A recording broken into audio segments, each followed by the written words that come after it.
Now we're turning to Latin America, where Ecuador's conservative incumbent Daniel Noboa appears headed for victory with more than 80% of votes counted. Currently totaling 56% of the vote, the president's lead is wider than expected. Both Naboa and leftist challenger Luisa Gonzalez had promised to deliver tough on-crime policies as drug-related violence dominated the campaign. Turnout was over 80% in a country where most civilians face fines if they fail to vote. In addition to tackling organized crime, the winner will also be tasked with unemployment that has remained high since the global pandemic. For more on this, I'm now talking to DW correspondent Felipe Abandano in Quito. So counting is still underway, but the sitting president, Daniel Noboa, seems well in the lead.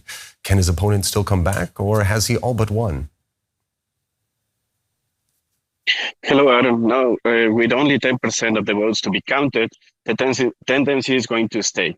Daniel Noboa, the president and candidate, won with 55% of the votes, and his political rival, Luisa Gonzalez, acquired 44% of the votes. Where I'm staying in Quito, you can hear the claxons on the streets. People are celebrating the victory of Daniel Noboa. Now, this runoff vote was expected to be much closer. What do you think won Naboa more support this time?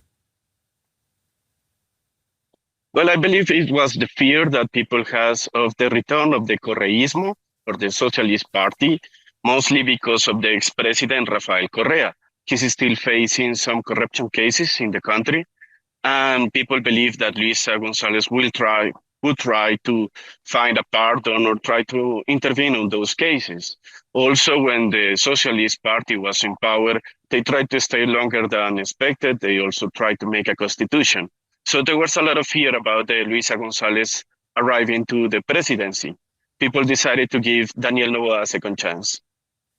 Now, if Naboa does manage to clinch the victory, what are the most pressing issues that are going to be on his desk when he takes office? Well, mostly the security risk that the country is living. The murder rate is really, really high. 2025 is going to be one of the bloodiest years of the country.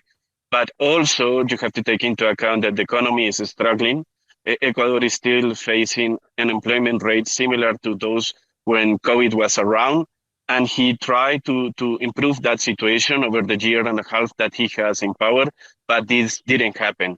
So those key factors are the ones that he's going to face, as well as blackouts. Ecuador has an infrastructure that can be difficult during the summer because they doesn't have the capacity to produce enough energy. So those key factors are the ones that are going to surround Daniel Noboa presidency over the next 4 years. That was DW correspondent Felipe Abandano in Quito. Thank you very much for your reporting. Thank you, Aaron.